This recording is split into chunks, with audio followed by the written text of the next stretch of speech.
The system that we're talking about is going to be the HAARP system, the High Frequency Active Auroral Research Project, operating up here in Alaska. And if you also think about, and most people remember this from even high school science, but the magnetic field lines that come from the South Pole stretching around and then intersecting at the North Pole and surrounding the planet. These magnetic field lines are very much similar to what you would see on a bar magnet illustration in your basic science books, or in a motor, if you think about the Earth spinning and actually creating a dynamo, a motor, and these magnetic field lines being one of the outproducts of that, in conjunction with interaction with the solar wind. You get things like the magnetosphere and the magnetotail, which comes back behind sort of the way the downwind of the planet, if you will, from the sun itself. In any case, this dynamic of the Earth's motion,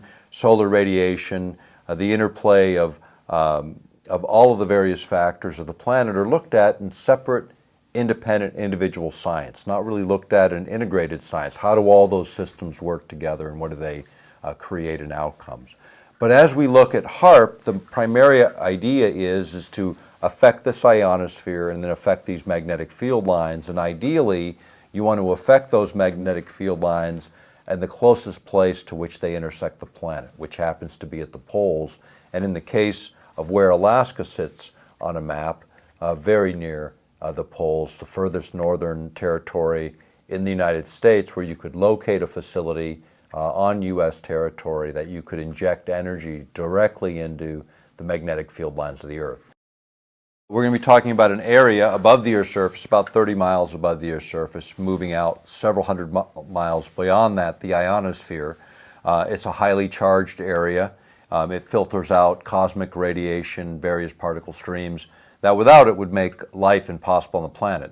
Now, one of the ideas behind HAARP, which is an array or field of antenna here in Alaska, 180 antenna in the array today, it fires or concentrates, focuses radio frequency energy that it literally sends up into a relatively narrow beam, affecting the magnetic field lines in one instance, where the energy is naturally flowing from the South Pole, coming up, arcing high above the equator, and then coming back into the North Pole, with the energy flowing from south to north. What happens is those magnetic field lines act as waveguides. So you can pump energy out of HAARP, focus it on those magnetic field lines, and then it screws itself, if you were to be able to see it, with like a corkscrewing motion, where the energy is actually moving now from north to south, using the magnetic field lines as a waveguide. Now, what would that do, essentially? If you had, for instance, an intercontinental ballistic missile that gets fired from China to the U.S., and it traverses those magnetic field lines with those charged particles racing along them, using them as waveguides, it would create a virtual shield around the planet, so any of those incoming objects, intercontinental ballistic missiles, any satellites that happen to traverse those areas, or any other electronically sensitive equipment would be destroyed almost instantly. And so when you think about HAARP, there's a couple of ways to look at it. One is manipulation of those field lines, those magnetic field lines, which actually have been mapped. And if you look at some of the ways those are mapped, is barium particles are injected into the upper atmosphere and lower ionosphere using barium-laden rockets. What those create when you inject radio frequency energy is air glow, where you get this sort of light-up effect. So you can actually see this corkscrewing motion around those magnetic field lines and serving as waveguides. In fact, they did that test a number of years ago in Alaska, and they do these from time to time, just more or less illustrate what they think theoretically should happen is actually happening in place and at the time of the experiments.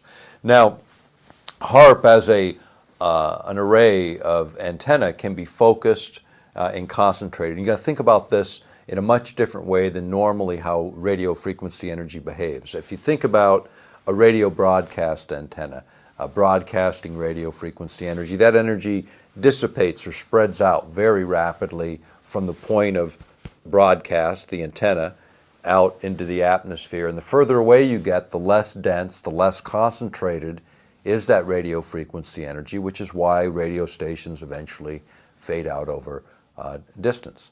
On the other hand, what HAARP does is by firing this array or field of antennas, imagine firing them in such a way as to create kind of a corkscrewing motion. A cyclotron resonance is what it's called, where that energy is then focused to a smaller and smaller area, and as it hits the ionosphere, it becomes concentrated. And think about that in the same way as light coming off of a laser versus light coming off of a flashlight.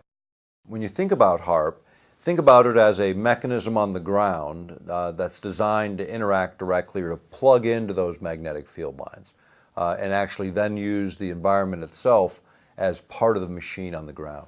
And think about it in this sense. Think about that machine on the ground, this field of antenna broadcasting radio frequency as a primer, the small amount of energy, because the big energy is contained in the natural environment. The idea is if we understand enough about how these mechanisms work, then we can trigger various cascading effects where it sort of builds on the energy that's naturally in place. And so when you think about HAARP, not just in the effect of magnetic field lines, but another opportunity to manipulate energetic systems within the Earth has to do with the ionosphere itself. And imagine that ionosphere is a bubble around the Earth, several hundred miles thick, again starting about 30 miles off the Earth's surface. Now, that's a highly charged area, a tremendous amount of energy potential there. In fact, some will remember a number of years ago, there was a shuttle experiment where they drug a tether, a dangling wire through the ionosphere to see what would happen. And energy was picked up as it moved, because when you move something, a conductor through an electric field that's as charged as the ionosphere, it actually begins to move current, which it did. It shunted that current straight into the shuttle and almost blew it out of the sky. Now, the thing that came out of that didn't get widely talked about was the amount of energy produced could be useful, for instance, for keeping a low orbiting space platform in orbit around the planet, being able to charge it up by just tapping the energy by the fact that it's orbiting the planet and moving through the ionosphere would be one way to charge up these kinds of space-based platforms, whether they were for weapon systems or running low orbiting satellites. But basically moving energy into space in normal, like shuttle payloads, is prohibitively expensive, very difficult to pull off to any great degree. But if you could create an energy source sufficient to run these kinds of systems, then you eliminate all kinds of logistical problems, and you're able to keep these things aloft for great deals of time.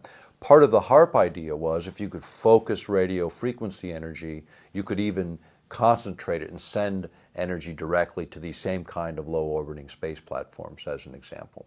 One of the other thoughts with HAARP systems are the actual heating of the ionosphere. And when it's heated, because this energy is concentrated, what happens is the ionosphere then lifts up, moves out several hundred kilometers. Now imagine if you're a satellite drifting through space where there's no atmosphere, and all of a sudden you hit a column of atmosphere. What will happen is it creates friction, and that friction causes that satellite to burn up, and all of a sudden you got a satellite down. When you turn the instrument off, everything goes back to normal, and you have plausible deniability on a satellite going down because nobody knows this kind of technology generally exists. Now, the other place you can use it in that same application, imagine that column going out several hundred miles into space from its normal atmospheric level way down here. Now you got an incoming comet or asteroid coming in from outer space at a tremendous velocity. Now normally those objects, when they hit our atmosphere, they again encounter tremendous friction, they burn up, and most objects dissipate before they ever hit the surface. But big objects, the kinds of objects people are worried about, if you could, say, go from 30 miles of atmosphere to 200 miles of atmosphere, almost 7 times as much distance, and project a trajectory downward, what you're able to do in that instance is literally allow those larger objects to burn up way before they hit the Earth. In fact, the Strategic Studies Institute in London, in reviewing Soviet research on this very same technology, was suggesting that it could be used for not an anti-satellite technology so much as an anti-asteroid or comet-based technology. But all of those things also create a side effect. When you move that much atmosphere up into space, and it's about 30 miles diameter, these columns. So imagine 30 miles in diameter and a couple hundred miles up. Well, below that are pressure systems, high pressure, low pressure systems, and jet streams, all of which can be altered by the manipulation of the ionosphere in this way. And that then creates downstream weather effects that cannot be modeled, that cannot accurately be predicted, and therein lies huge problems when you start to manipulate by technology applications to create one effect. You might inadvertently create a number of other effects, as is the case with HAARP. Looking at sort of where are these facilities? You know, here in Alaska, we have one at Gokana, which is about 250 miles northeast of Anchorage. Then going across Canada, there's a number of these facilities that are controlled by the Canadian government. Rosalie Bertel has reported on those. Then there is one that sits right up here in northern Norway, and this is run by the Max Planck Institute. And then there are 5 old transmitters in the former Soviet Union. Literally, when you look, they go around the globe. These can be used in conjunction with each other, triangulating to hit the same point, creating unique and different resonance effects and creating even more power. Flipping the planet upside down, in Antarctica, China put in a facility a couple years ago to begin working in this technology. And then Arecibo, Puerto Rico, in the southeastern, off the coast in the southeastern United States, also has a facility that's been retrofitted to essentially do the same thing as HAARP.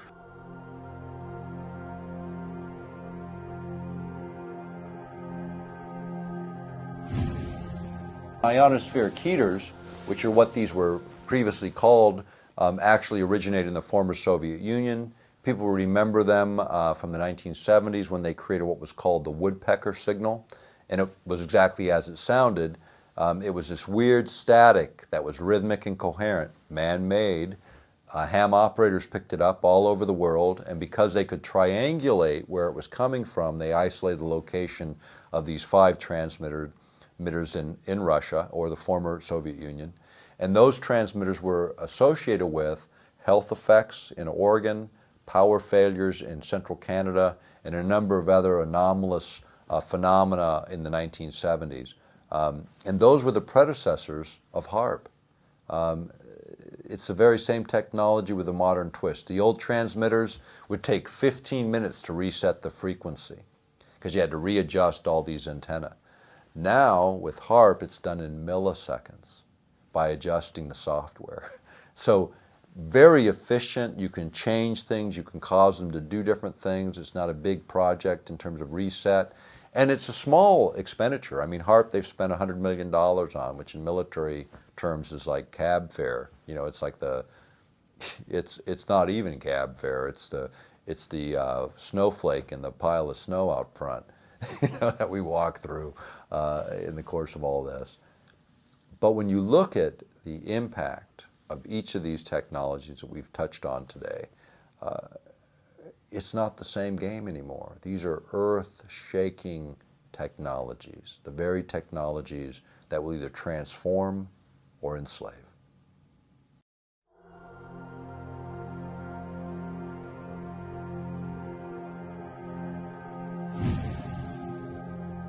Most science, at least in the U.S., is developed, most of the high science anyway, is developed through military research labs, military contracts, and some contracts to the National Science Foundation. But all of the military work and much of the work done by the National Science Foundation and others represent compartmentalization, separation of the sciences in small bits and pieces. So basically one side doesn't know what the other is doing.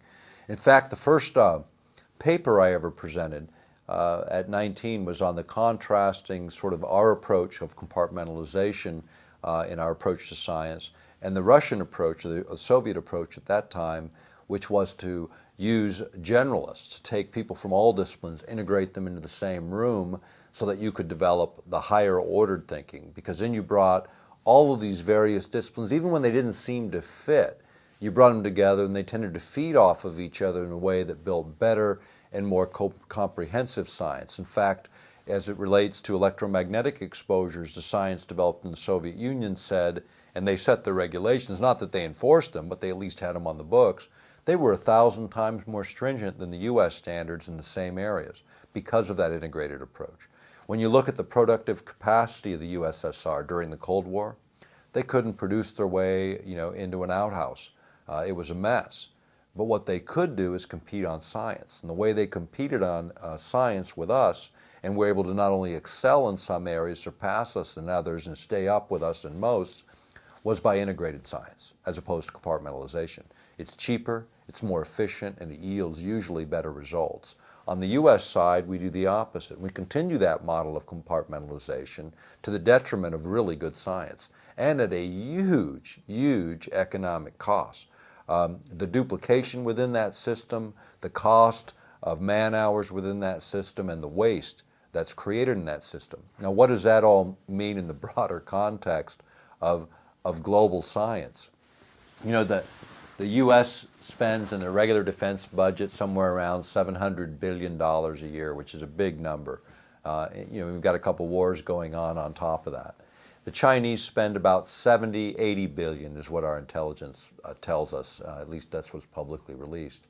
When you run inefficient science, and the Chinese don't run inefficient science, they steal everything they can that's already been developed and then take it from there. And they do it at rice bowl wages. They're not paying top flight scientists $250,000, $500,000 a year in salary and benefits. And they're not paying Davis-Bacon wage rates to build ships. They're building them for a bowl of rice.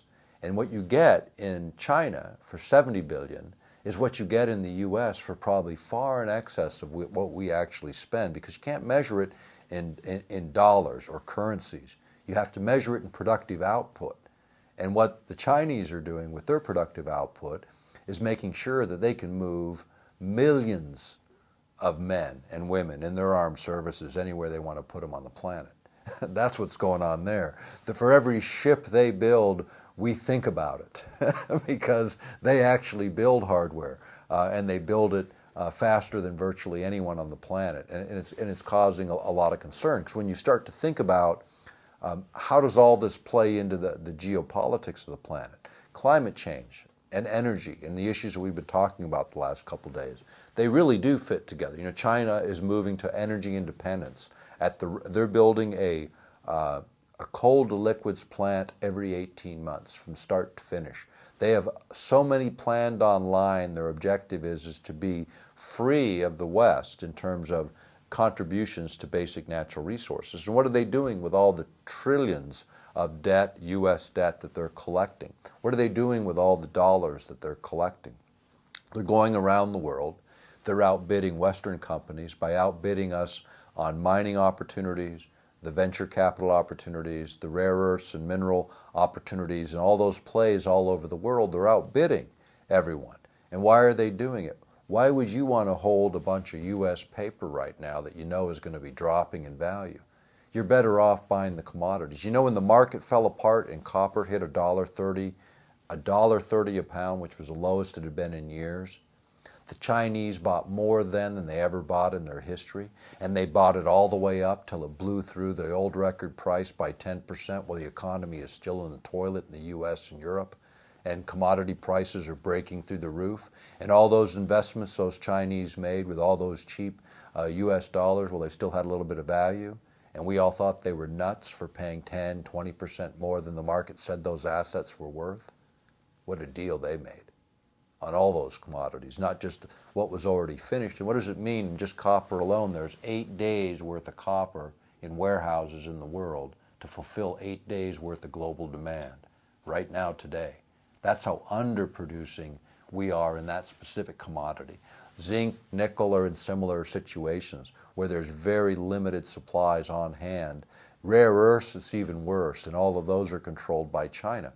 When you start to think about earth-penetrating tomography as a technology for locating underground mineral resources, as an example, oil and gas resources, some of that technology was tested, and it was tested in over 20 states on a number of wells that were drilled by Halliburton back in the 80s and into the 90s. And what they looked at was using a very simple method of earth-penetrating tomography. They were able to look and with absolute 99.9% accuracy, grade and quantity and quality of oil and gas layers through the earth, matching up perfectly against actual drill logs from when they physically drilled those wells using this type of technology. Now imagine, and remember what we were talking about earlier about the public owns energy resources in most instances. In Alaska, in all instances, are publicly owned. But if you could with certainty image the underground geologic structures and know exactly where oil and gas is, now you no longer have risk associated with the drilling activity, which is why everyone says, we ought not to be in the energy business. But when you can define where those deposits are, then you can maximize or optimize what you get on a lease, because now everyone has good information. People want to bid on that lease competitively. You're going to optimize the public's return on those resources. So using our technology for doing some things maybe makes a lot of sense, but there's lots of ways to do earth-penetrating tomography and to identify those mineral resources and oil and gas resources. HAARP is one of those technologies that perhaps we could use in this way.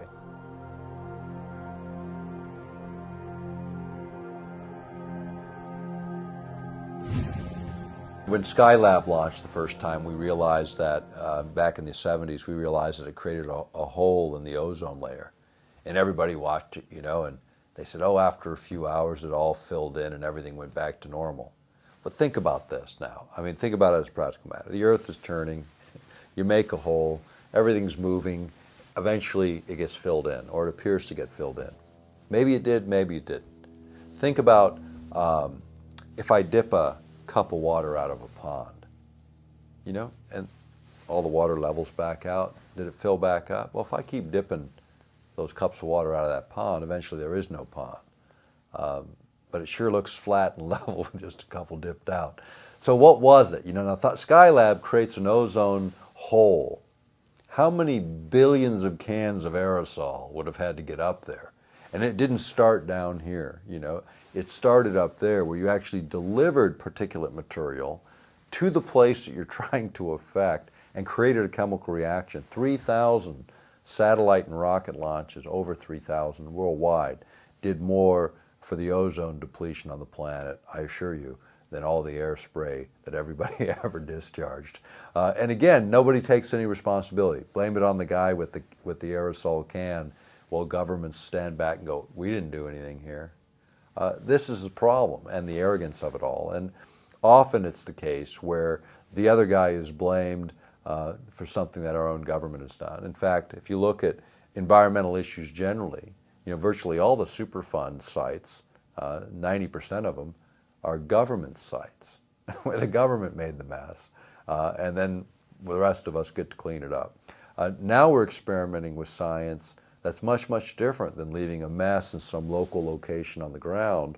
We're manipulating the entire geophysical systems of the planet and trying to learn how to do it better, how to dial it up a little more efficiently, how to control those outcomes with a more precision and a more higher resolution as our science advances.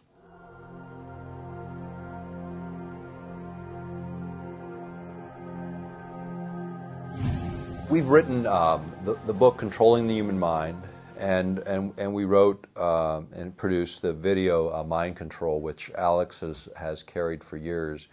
And I always consider that the most important work. Even when you associate some of the mind effects things with HAARP, they're big and they're important.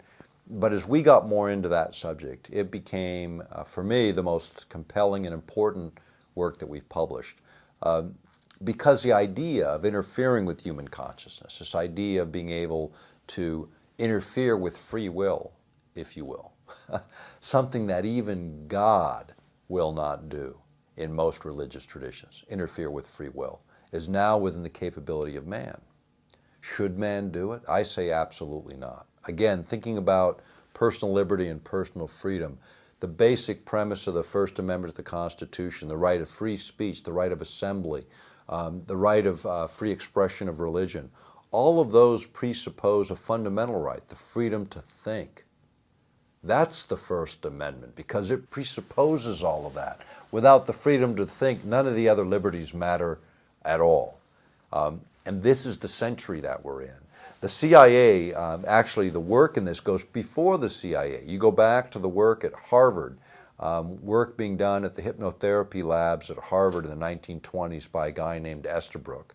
And Estabrook had this idea that you could create what we would call today the Manchurian candidate, some super spy that would be pre-programmed to do destruction or gather intelligence, and if captured would have absolutely no knowledge of any of it.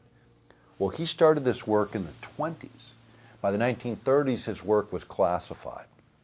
By the 1960s, the material he had published, he acknowledged that he created these super spies, that he spent 9 to 10 months, and 1 out of 5 people were subject to this level of programming, where he would subject them to 9 to 10 months of programming where he literally split the personality into 2 separate human beings within the same body, programming one to be the super spy where they could function in another country without detection, and if captured would have no memory of their true self. And yet when they returned to the United States, this altered consciousness could be re-triggered to remember everything they collected in the foreign country and their true self. The problem is you can't put Humpty Dumpty back together again. Once you fracture a human being in this way, you've effectively destroyed them forever. He believed this was a good idea, and he advanced this technology. And the same material that he published advancing the idea that using LSD to alter people's consciousness for mind control experiments was legitimized and reasonable and a good thing. That's what he wrote in his published work. At the same time, the Central Intelligence Agency later was revealed to be experimenting with LSD on 8,000 men and women in the armed services alone, not to mention the civilian sector. This came out in a congressional report that was on activities within the CIA right after Watergate. When, remember Watergate, there's ex-CIA operatives breaking into this building for the bagmen of the Nixon administration. Well, there are no ex-CIA guys, number one, unless they're dead. And number two, the fact is when they got caught, what they got caught doing were mind control experiments. The church committees and the Congress actually heard the testimony as the CIA busied themselves shredding the documents because they acknowledged over 140 programs under MK-Ultra and its sub-programs that were directly involved in the manipulation of human behavior using chemical means and electromagnetic means. And one of the organizations they worked through at the time was the Mankind Research Association, operated out of Bethesda, Maryland, which was a front for Navy intelligence organizations and the Central Intelligence Organization developing mind control technologies and an understanding of what those would be about. More than a Manchurian candidate, manipulating people over huge geographic areas for very specific outcomes. At the same time, they were engaged in a great deal of research on what they called paraphysics, or parapsychology, or ESP in those days. A number of those reports prepared as far as our analysis of Eastern Europe that were eventually released under Freedom of Information Act are posted on our website. And you can go and look there and you'll see hundreds of pages of these declassified documents. They're heavily redacted, lots blacked out, but you get a general sense of what we were doing. And here's what they discovered. And it's not in the published work. It's not in the other videos. It's not in that material. But here's the conclusions after all of it. And I met the Northwest Field Director, got to know him real well over the years, of the Mankind Research Association, the kind of stuff they were doing back in the 70s. And he kept his data. He's got a great box of data talking about all of these experimentations. And what they concluded was that A, extrasensory perceptions, these odd little things that people could do, were real. Not in all instances, but in enough instances to cause them some alarm, military planners. Because what also they discovered is that human beings generally have these innate capabilities that we used to call extrasensory perception. Some have referred to as gifts of the spirit. They come by a lot of different names.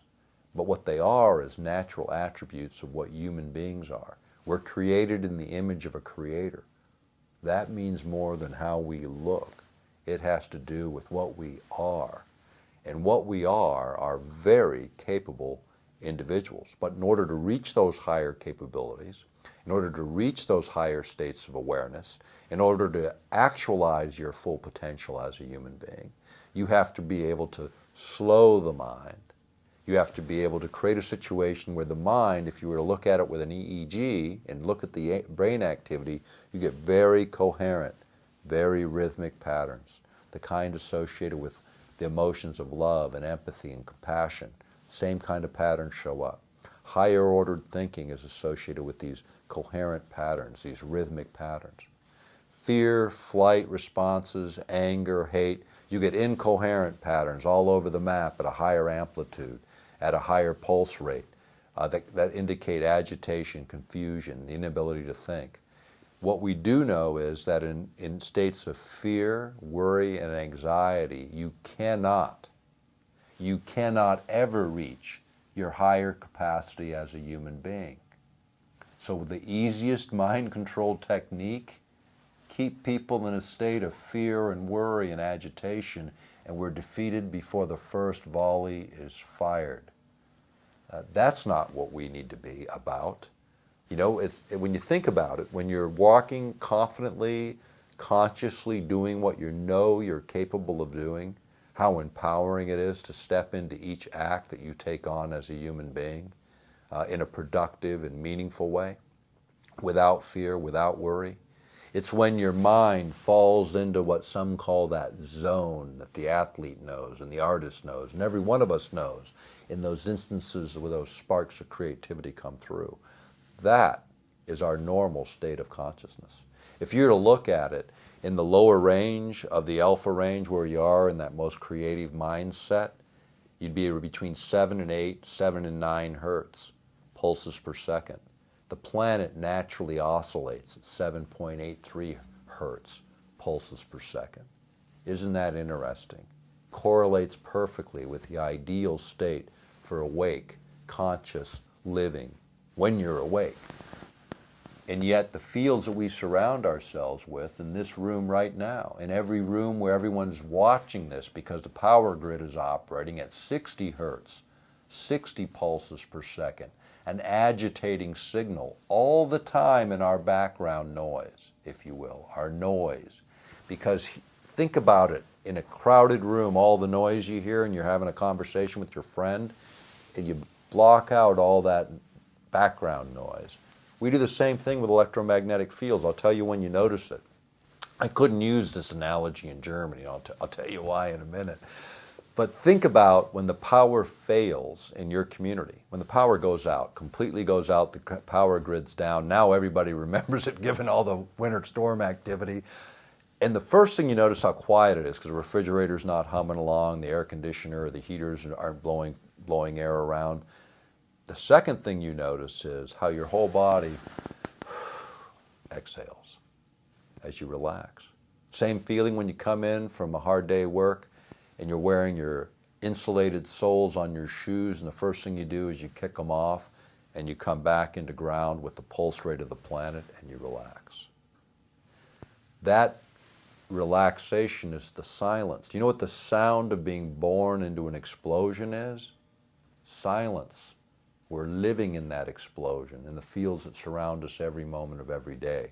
When I used that analogy this last year in Stuttgart, everybody looked at me like I was crazy when I said, you know when the power fails. It never fails in Germany. People with gray hair never remember a power failure since World War II ended. You know, I mean, we don't even think about that. I mean, you talk about the contrast in technology. I can't even use the same analogy in Europe because it doesn't make sense because their technology happens to run smoother. And we invented the power grid for all practical purposes. But again, you know, I say it humorously, but at the same time recognizing under all this are these very real effects that we have to recognize. So how do you learn how to control you? You know, people ask me all the time, you know, you talk about a lot of technologies, generate a lot of concern, some levels of anxiety. That's not my intention. My intention is to inform so we can begin to think about this stuff in a productive, constructive way and how we address it. But more importantly, the more important part of this message, and anything that I've said in the last couple of days, is about the fact that we are more than we think we are. There are no small things. There's only things that are undone. Each thing that we do as individuals matters. It matters a lot, more than you might even realize or recognize. And there are no small things, and what I do versus what you do, it's not a size issue. It's getting the work done. All of us have a sphere of influence, and we need to assert ourselves in that sphere of influence. What that means is it might mean that we have a conversation with our family or our close friends. We don't feel any anxiety having done that. When the anxiety creeps in, back off. Think about what you're doing. It should be like breathing if you're working outside of fear and outside of worry, and you're working in a way that is possible, where you acknowledge it's possible. Do what you know you can do to further your version and your view of the truth, and do it in a respectful way, and do it with confidence. And don't lift the burden if it's too heavy. There's someone else that'll lift it for you, or lift it with you. But do something in favor of what you believe to be right and true, whether it's on any of the issues we've covered today or on some other issue, but something that you care about and recognize there's a billion other people doing the same thing, and we're not waiting for an organization to form. We're already standing in it. It's called the human race. Participate in it. Be what you were created to be, and assert yourself in the world today by affecting change, by direct action, in a respectful and rational way. And without fear and without worry, because that is the zone in which things can happen. Fear is the adversary. It has always been the adversary, and it's the easiest method of controlling human behavior.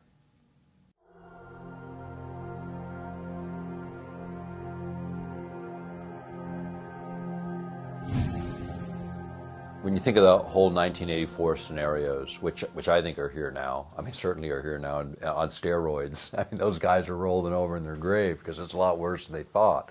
Huxley, he wrote Brave New World, and the essay most people missed of his was one of the very last ones he wrote, which was Brave New World Revisited.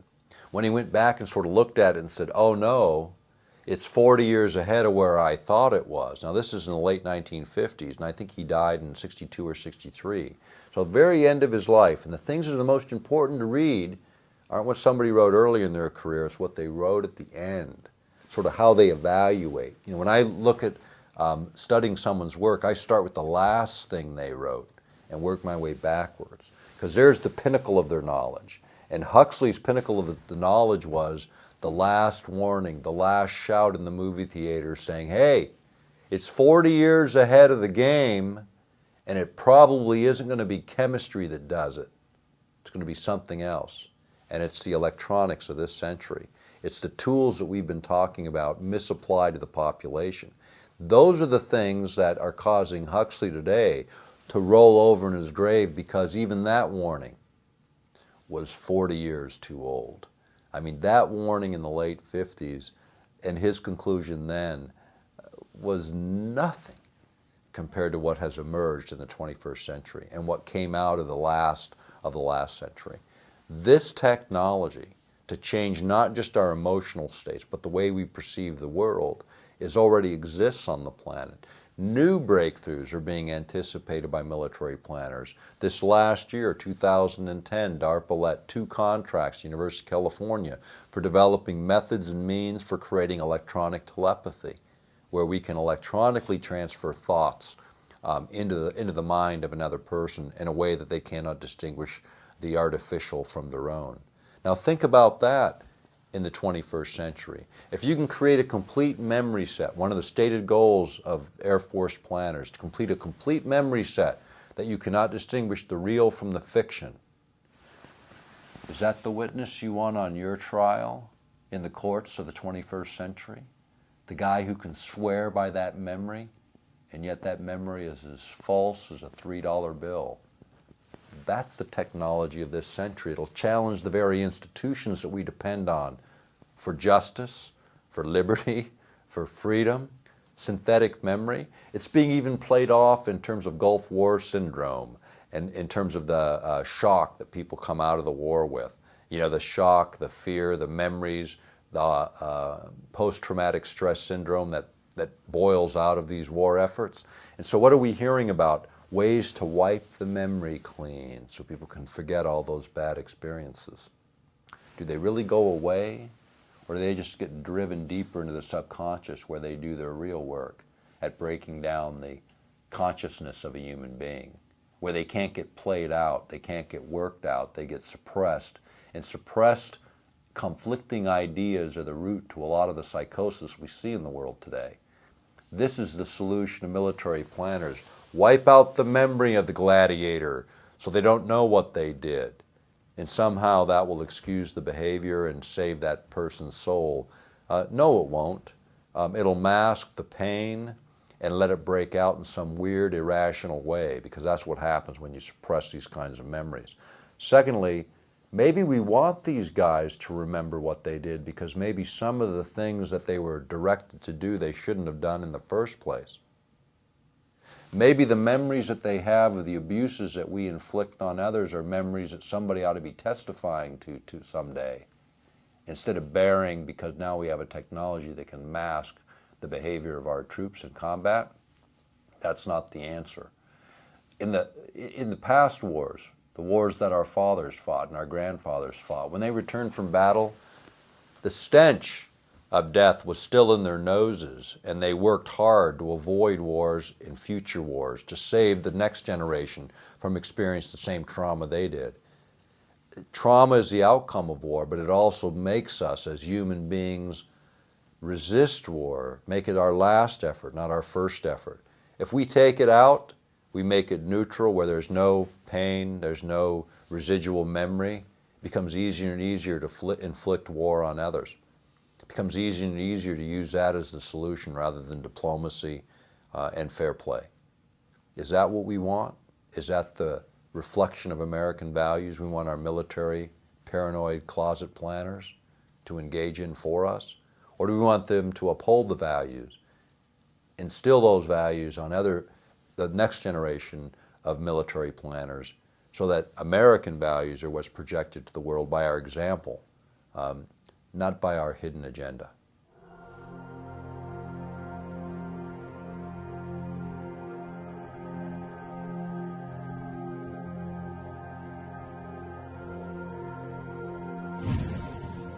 You know, thinking about Alaska strategically, and most Americans don't, but let's talk about Alaska just for a minute and how this feeds in to what's happening around the world. Firstly, Alaska is 18% of all the land in the United States. It has a greater coastline, Alaska alone. If you take all the western states, all the west coast, all the east coast, and all the Gulf Coast, and you add it all up, Alaska's coastline is bigger. And we have a 200-mile federal limit in those coastal waters, which is significant. Now, let's look at where Alaska sits on the map. Here's Alaska.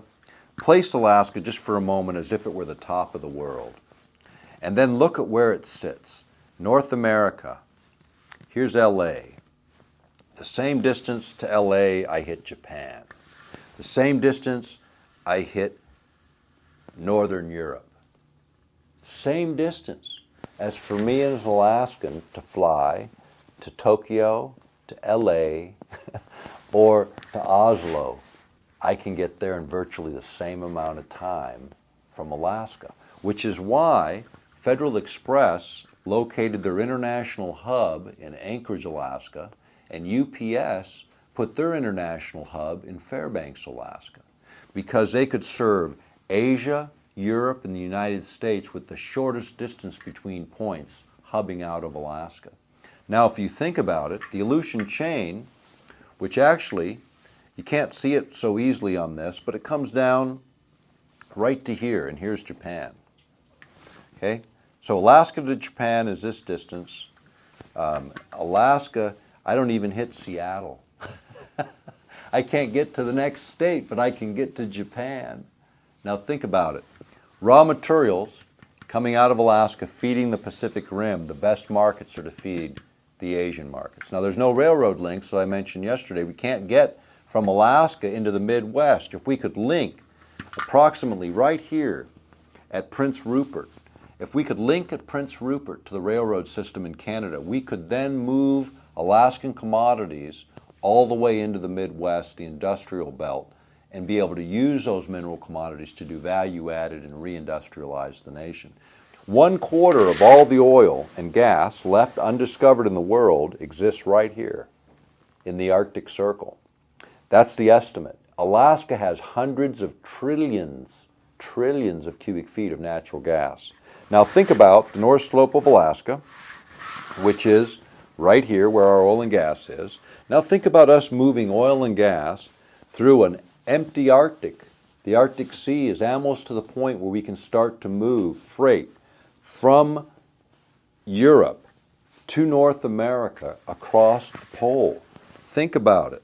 Instead of bringing freight from Europe to the United States, this distance, 1/3 of the way around the world, we can shorten that distance to 1/4 of its distance and move freight directly in to Northern Europe and into their rail systems, connecting into their commodity flow, or into Russia and Asia, jumping over the poles with our freight, not just in the air, but in the sea. This will change everything and puts Alaska in the most strategic place, because commodities are equal in price no matter where they're produced. The differences then become how cheap is it to get it to the next point.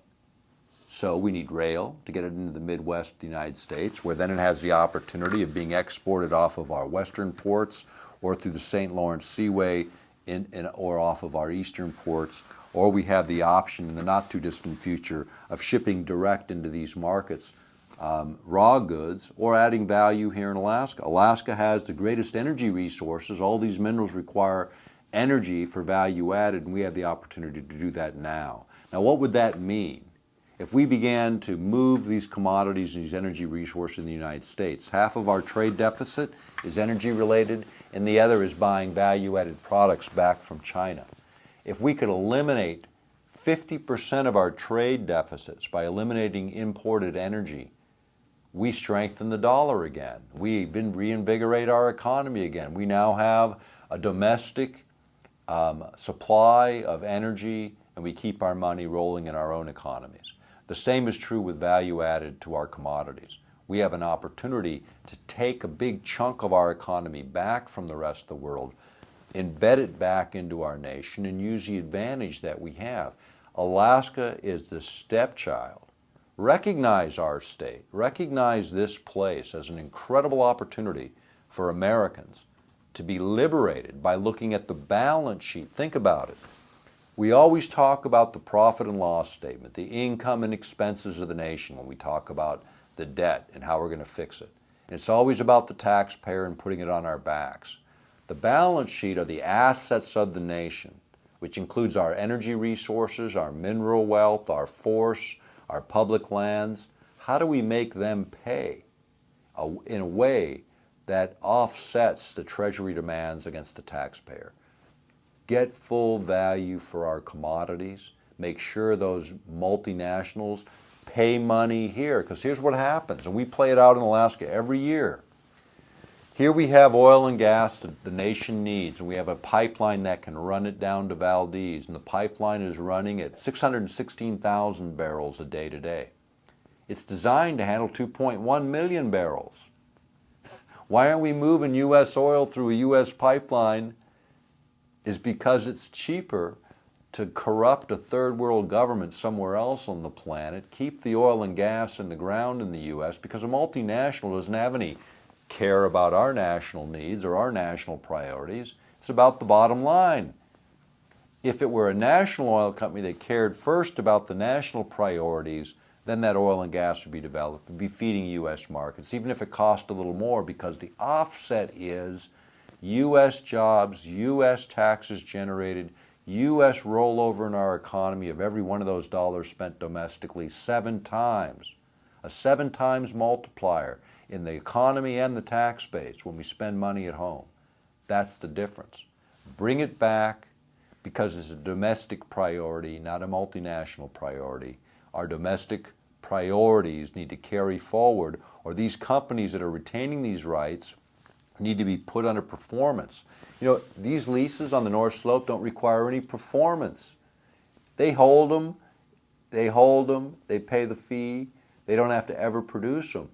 In Russia, if you didn't produce, you lost your right. Later they took them anyway, but at least they had the incentive. You're going to spend the money, you're going to produce these fields, or you're out of here.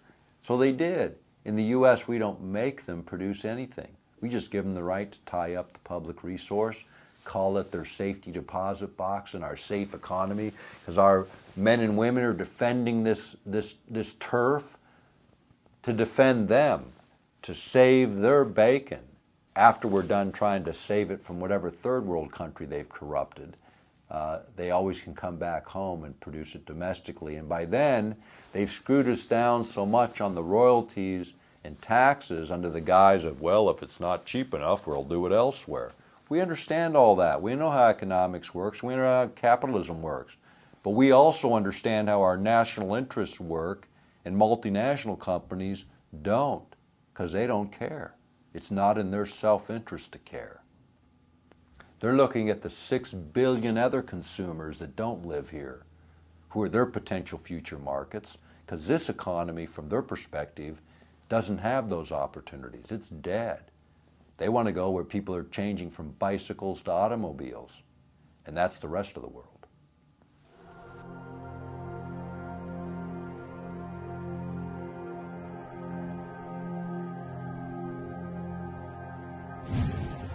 People have asked me, about my father. He was lost on a plane with Hale Boggs in the early 70s.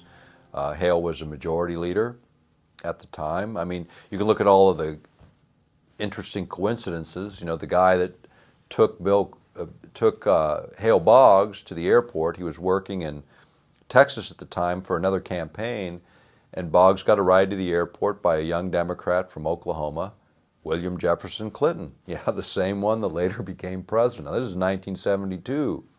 Now, Boggs gets on the plane, he goes to D.C., makes a connection to Alaska, comes to Alaska, gives a speech, breaks the story a little bit about what was coming. We didn't know, it wasn't known as Watergate then, it was just this big scandal that he mentioned. And the next day he gets on a plane flying to Juneau from Anchorage and disappears and never heard from again with my father. Now, Boggs was on the Warren Commission. He wanted the Warren Commission reopened. It was saying so around that time. 6 months before, he had called for the resignation of Hoover, who he believed absolutely corrupt. Because of his own perversions, Hoover's, he used knowledge to blackmail the Congress. He had the inside track on every congressman because he had tapped their phones, intercepted their mail, basically violated all their personal privacy rights. And this was the leadership of the country, for goodness sakes. This is our entire Congress that he corrupted so that he could maintain his position in the FBI. Boggs wanted him out.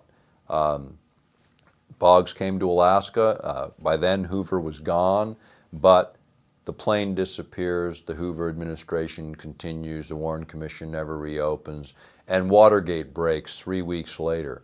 October 16th, 1972, the plane goes down. McGovern's in his last throes of his death race because he isn't winning anything. Richard Nixon's the clear winner. Everybody knows it. Hale Boggs is a majority leader of the House, standing in line to be the next speaker, the third most powerful position in the Congress. And what happens? He disappears at the most critical time in our history. In fact, if you remember, what happened right after Watergate broke and then Agnew got bounced, as the vice president? Ford slid in behind him. Nixon resigns, Ford moves up, Ford pardons Nixon, and Rockefeller rolls in as the vice president. And then if you remember, it was, I think it was Squeaky Fromm, wasn't it Squeaky Fromm? It was one of the Manson girls that takes a pot shot at Ford to knock him off because she wanted him dead, and who would have been president? Rockefeller. Now, isn't that interesting? Talk about conspiracy theory. How about conspiracy reality? That's how it played out. Everybody's forgotten it. If you're not 50, you don't remember. But a lot of us remember when all this happened and it played out. Now Boggs is off the scene. Carl Elbert is the speaker. Carl was an alcoholic. I mean, he used to come to my house all the time, talk to my dad. The guy could barely sit on a bar stool, and he was Speaker of the House. You know, those were the days when you got stopped by the police for drunk driving, and they said, hey, drive on home and sleep it off. You know, it was a different world in a different era. But Carl Elbert was not in a position at that time to step into the President of the United States. What I think would have happened had Boggs lived, Carl Elbert would have stepped down, Boggs would have stepped up, they would have got rid of Agnew and Nixon at the same time, and the third in line to be president would have been, and that would have been Hale Boggs, and the whole game would have changed in this country. And personal freedom and liberty would have been restored then, instead of going into disrepair even further now. Now, Dad brought Boggs to Alaska to campaign. Dad had that campaign in the bag. He brought him here to show him, to talk about the same issues, many of the same issues that we've talked about over this video. The idea that Alaska has this tremendous potential for the United States that ought to be realized. This was right before the native land claims, the biggest settlement in indigenous history in the United States. As a freshman congressman, my dad got passed a 44 million acre land transfer to indigenous people intact with mineral rights, oil and gas rights, energy rights, timber, surface estate, water rights, everything intact. And they moved that over along with just under $1 billion in 1971, the first year he was a member of Congress as a freshman. Now, people say freshmen can't get anything done. I know personally they're wrong. My brother Mark is a freshman senator, 2 years in the job. He's the fifth ranking Democrat in the U.S. Senate and the only member of the U.S. Senate without a college degree. He did it in 2 years because he knows how to work hard, stand for something, and do something. Now, Mark and I don't agree on everything, as brothers never do, but I can tell you this. He's as committed to public service as I am. We have a different way of expressing it. But his risk at getting something done is as greater as they've ever been. You know, when you think about congressional deaths, you know, you think about my dad's, what happened is they found out in 1993 through FOIA requests that the military actually knew that my father or somebody at that crash site was alive. 2 people were alive, according to the FBI records that eventually got released. 2 people were alive at a crash site that has never been found. Crash site's never been publicly identified, nor has the people who were alive at that site. Lost in the shuffle of bureaucracy. The documents we saw that roll call, prestigious publication in D.C., got under a FOIA request, Freedom of Information Act request, all the key names were redacted. When we went after the data from the military, the Air Force overflights, the data that was developed for the biggest air and sea search in the history of the world, and all the records they told us were destroyed. A few months later, because we raised a lot of heck over that, a few months later, mysteriously on my brother's doorstep, a pile of boxes with all those original documents, not redated. Gee, they hadn't been destroyed at all. We'd been lied to again. I want to tell you, as the son of a United States Congressman, that if it can happen to him, it can happen to anyone. That's why we need to get into this fight and engage our government. It shouldn't happen to anyone that our risk to our personal freedom, to our life, should be at risk as people give up their private life in order to carry on everyone else's. In the case of Wellstone, many remember his plane crash in Eveleth, Minnesota. You know, it just happened to be the same town my dad was born in. My uncle was a mayor there, was a state legislature there. Coincidence? Kind of interesting. Do you remember Carnahan, the senator before him that died in Missouri? That was the anniversary date of my dad's disappearance, October 16th. You know, is it coincidence? Maybe so, but it certainly begs the question, you know. I mean, how many people die in plane crashes? My brother beats Ted Stevens in an election. Ted Stevens dies in a plane crash a couple years later. What people don't remember is he was already in a plane crash before where his first wife was killed, died in a plane crash. People forget about it. Mike Gravel's wife died in a plane crash. People forget about it. You know, people forget about all of this, and yet it keeps happening. And people say, well, you know, Politicians fly a lot, you know, that plane crashes a little disproportionate to the rest of the population. How about business travelers? You want to talk about people flying a lot. It seems to be one of the hazards of the job that congressmen and senators seem to die in plane crashes when they're about to make some of the biggest changes that the country needs.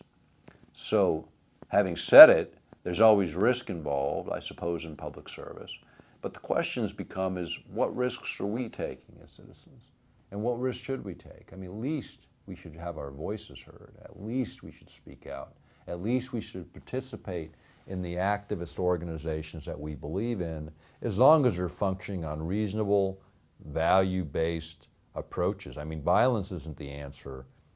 Certainly not the answer right now. That's the excuse the government needs to finally shut down what little is left of our personal liberty. Let's not give them that. But let's stay in the fight, and let's see what we can do together. Maybe we can, I believe we can, continue to make a difference as we actualize our own potentials and engage the fight from the standpoint of change.